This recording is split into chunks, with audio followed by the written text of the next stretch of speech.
Тэгээд тэр дахин синагогт ороход тэнд хатингар гартай хүн байжээ. Тэд түүнийг буруутгахын тулд амралтын өдөр тэр хүнийг Есүс эдгээх нү хэмээн түүнийг ажиглаж байлаа. Есүс хатингар гартай хүнд урагшаа гарч ирв. Тэдэнд амралтын өдөр сайныг үйлдэх, эсвэл ёрын мууг үйлдэх, ам аврах, эсвэл хөнөөхийн аль нь хуйлд нийцэх вэ гэсэнд тэд эс дуугарв.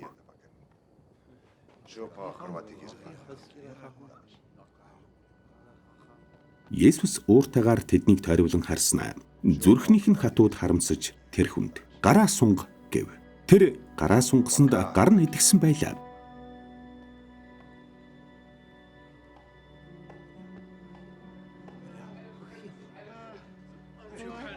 Фарисеучуд гарч Есүсийг хэрхэн хөнөөх талаар түүний эсрэг тэр даруй Херодийнхэнтэй зөвлөлдөжээ.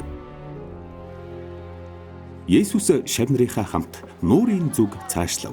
Мөн Галилаас үе олноороо дагаж байлаа. Бас Иудэ, Ерүсалим, Идум, Йорданы чанад, Тир болон Сидон хавьяас үе олноороо Есүсийн үйлдсэн бүхнийг сонсоод түүн дээр иржээ.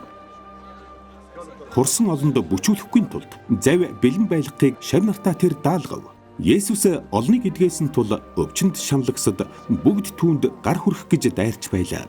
Бузар сүнснүүд Есүсийг хармагц өмнө нь унаж, "Та бол Бурхны хүү мөн" гэж бархиралдаж байв. Өөрийг нь илчилж болохгүйг тэр тэдэнд хатуу сануулав.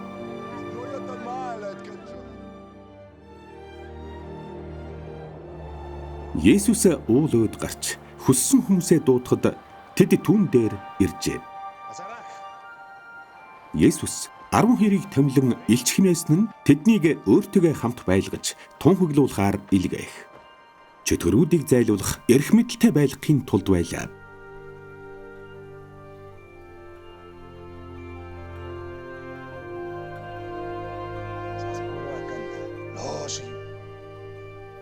Тэр 12-ыг томилсон нь Симон, тэр үед түүнд Петр гэдэг нэр өгчээ.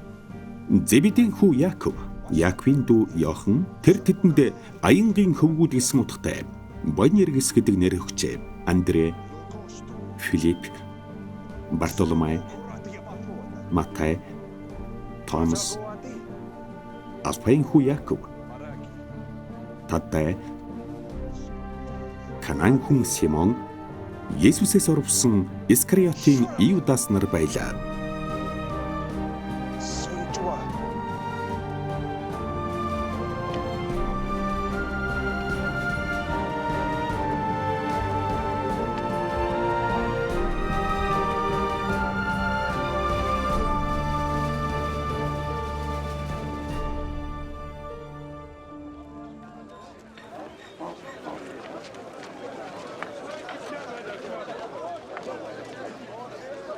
Есүс гэрт ороход ард олон дахиад л цугларч тэд талхаж идэж эс чадав.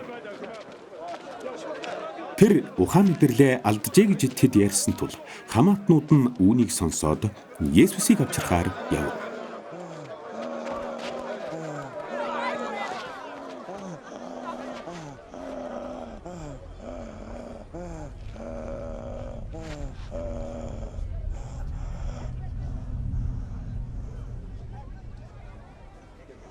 Ерүсалимаас бууж ирсэн хуулийн багш нар тэр Беэлзебултэйгээд чөтгөрүүдийн захирагчаар нь чөтгөрүүдийг тэр хөөдгийн байна гэцгээж байлаа.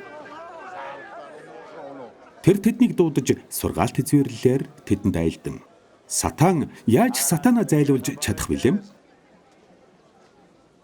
Хаанчлал дотроо хуваагдвал тэр хаанчлал оршин тогтнож эс чадна. Айлгэр дотроо хуваагдвал тэр айл оршин тогтнож эс чадна. Сатан өөрийн эсрэг босон хуваагдвал тэр оршин тогтнож чадахгүй. Харин эцэс нь ярина. Бяртаа эрийг эхлээд хүлэхгүй бол хэн гэрт нь орж эд хөрөнгийг нь дээрэмдэж чадах вүлэм? Тэгж байж л гэрийг нь дээрэмдэн шүү дээ.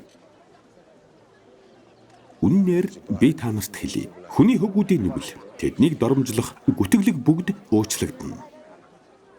Харин ариун сүнсийг доромжлогч хинч хизээч уучлагдахгүй бөгөөд мөнх нүглийн гэмтэн болно гэв.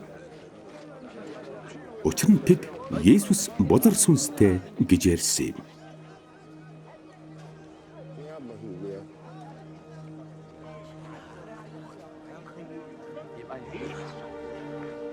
Есүсийн эх болон дүүнэр ирээд гадаа зогсож түүнийг дуудуулахаар хүн оруулав.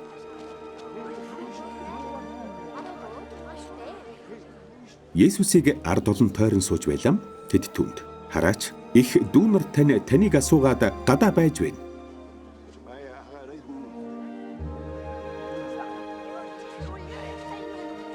Гэхэд тэр тэдэнд хариулан хэн миний их, хэн миний дүүнэр юм бэ гэд өөрийг нь хүрээлэн суугчдыг харж харагтун миний их ба ахан дүүс энд байна. Бурхны хүслийг биелүүлэгч хэн боловч миний их, эгч, ах дүүс минь юм гэв.